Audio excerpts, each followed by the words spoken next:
అయితే ఇప్పుడు ప్రస్తుతం ఇమ్మీడియట్గా వారికి వచ్చారు కాబట్టి అందరికీ 25,000 నగదు ఇప్పుడే ఇవ్వడం జరుగుతుంది. మిగిలిన అమౌంట్ వారి అకౌంట్లోకి పంపడం జరుగుతుంది. అయితే మా ప్రధాన ఉద్దేశం ఈ ఈ మావోయిస్ట్ పార్టీ సభ్యులు ఎవరైనా సరే ఈ హింసాయుతమైన ఉద్యమం వదిలేసి ముందుకు రావాలనే వాళ్ళను ప్రోత్సహించాలనే ఉద్దేశంతోనే మేము ఈ కార్యక్రమం చేపట్టాము. కాబట్టి ఇంకా ఎవరైనా సరే ముందుకు వస్తే, అంటే ఏ రాష్ట్రం అనేది సంబంధం లేదు, ఏ రాష్ట్రంలో పనిచేస్తున్నా సరే, ఇప్పుడు వీళ్ళంతా తెలంగాణలో చెందిన వాళ్ళు ఒక్కరే ఉన్నారు. ఇందులో చర్లాకు సంబంధించిన ఒక అమ్మాయి ఉన్నది, మిగిలిన వాళ్ళంతా ఛత్తీస్గఢ్ రాష్ట్రానికి చెందిన వాళ్ళు. కాబట్టి ఏ రాష్ట్రమైనా సరే, ఎవరు వచ్చినా సరే, మేము ప్రభుత్వం తరపున వారిని ఆహ్వానించి వారికి రివార్డ్ అమౌంటు, వారి పునరావాసానికి ఉపాధి చూపించడము, వారికి ఎట్లాంటి సాయం, ఆరోగ్య సమస్యలు ఉన్నా సరే, వారికి ఏం కావాలన్నా సరే మా పోలీస్ శాఖ తరపున వారికి సమకూర్చి ఈ సరెండర్స్ని ప్రోత్సహించాలనేదే మా ఉద్దేశం. కాబట్టి ఇంకా మేము మా పోలీస్ శాఖ తరపున ఇంకా ఈ ఉద్యమంలో పనిచేస్తున్న సభ్యులకు మేము ఇంకా కాంటాక్ట్ చేస్తాము, కలుస్తాము, వారితో మాట్లాడి వాళ్ళను మళ్ళీ ఈ జనజీవన స్రవంతిలో కలిసే విధంగా ఈ ప్రయత్నం కొనసాగుతుంది. ఇప్పుడు వీళ్ళందరికీ 25,000 క్యాష్ ఇస్తాము. ఇప్పుడు అయితే ఒక అతను హెల్త్ బాగాలేదు, అతను కొత్తగూడెంలో హాస్పిటల్లో ఉన్నాడు, హెల్త్ బాగాలేదు. అయితే ఇప్పుడు 13 మంది ఇక్కడికి వచ్చారు. 1 minute సార్, మీరు అయిపోయినాయి.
సిఆర్పిఎఫ్ ఉండడం జరిగింది.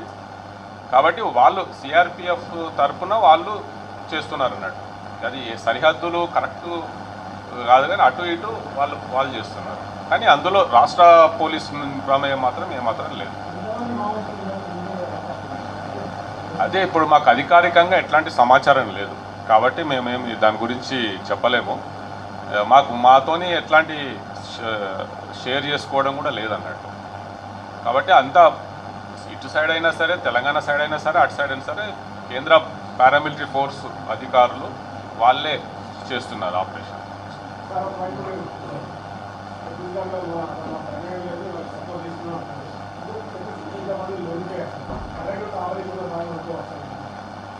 ఇది ఇప్పుడు కాదు, గత 2 నెలల నుంచి ఇవన్నీ పాలసీ మేము చేస్తున్నాము. సరెండర్ పాలసీ అనేది ఈ సంవత్సరంలో 250 మంది లొంగిపోయారు. అందులో అందరూ ఛత్తీస్గఢ్ రాష్ట్రం 90%, అందులో ఒక 10 మంది వరకు తెలంగాణ రాష్ట్రం వాళ్ళు ఉంటారు. మిగిలిన వాళ్ళంతా ఛత్తీస్గఢ్ రాష్ట్రానికి సంబంధించిన వాళ్ళు, ముఖ్యంగా బీజాపూర్, సుక్మా జిల్లాకు చెందిన వాళ్ళు అన్నట్టు. ఇది కాబట్టి అంటే మేము ఎక్కువగా దీని మీద ఈ సరెండర్స్ మీద ఎక్కువగా దృష్టి పెడుతున్నాము. ఎందుకంటే శాంతియుతంగా వాళ్ళను కన్విన్స్ చేసి, వాళ్ళను ఒప్పించి, వాళ్ళను తీసుకురావాలనేదే మా ఉద్దేశం.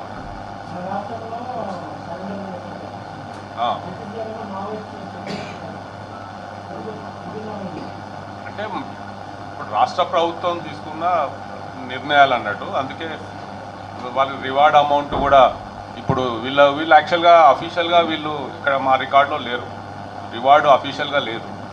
అయినా కూడా ప్రభుత్వం ముందుకొచ్చి వీళ్ళందరికీ సరే ఇక్కడికి వచ్చి సరెండర్స్ ప్రోత్సహించాలని, సరెండర్స్ను ప్రోత్సహించాలని చెప్పేసి వాళ్ళ మీద అధికారికంగా రివార్డ్ లేనప్పటికీ కూడా ఇప్పుడు వెంటనే ప్రభుత్వం వీరికి శాంక్షన్ చేయడం జరిగింది. చేసి ఇప్పుడు ఇమీడియట్గా ఇప్పుడు 25,000 ఇవ్వడం జరిగింది. ఇప్పుడు ఇందులో ఇద్దరికి 4 లక్షలు వస్తుంది. వీళ్ళు ఈ రాష్ట్రం వాళ్ళు గారు ఈ రాష్ట్రంలో పనిచేయలేదు కూడా, కానీ ప్రభుత్వం ముందుకొచ్చి వీళ్ళను ప్రోత్సహించాలి, సరెండర్స్ ప్రోత్సహించాలనేదే పాలసీ.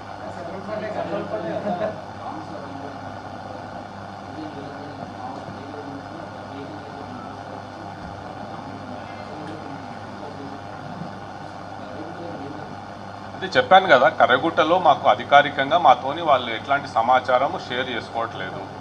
కాబట్టి మేము అధికారికంగా మాకు ఎట్లాంటి సమాచారం లేదు. మేము కూడా మీలాగానే విన్నది తప్పితే మాకు సమాచారం లేదు.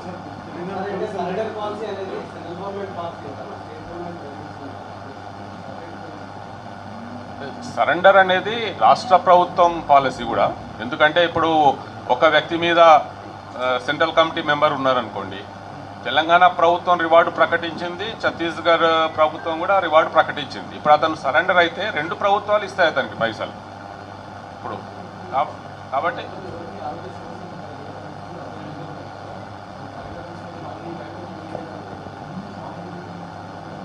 సరే మేము నమ్మకంతోనే వాళ్ళకు పిలిచాము, ఇచ్చాము.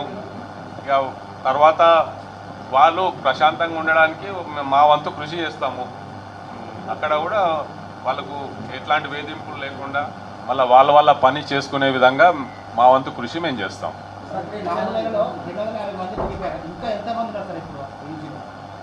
అంటే వీళ్ళంతా ఛత్తీస్గఢ్ కదా, మన రాష్ట్రం తెలంగాణ రాష్ట్రం నుంచి యూజీ క్యాడర్ 94 మెంబర్స్ ఉన్నారు. 94 మంది ఇంకా అండర్ గ్రౌండ్లో ఉన్నారు మావోయిస్ట్ పార్టీలో. వాళ్ళంతా ఛత్తీస్గఢ్ రాష్ట్రంలోనే ఉన్నారు. ఇప్పుడు 95 మంది. ఇంకా మిగిలిన వాళ్ళంతా వేరే రాష్ట్రాలకు చెందిన వాళ్ళు.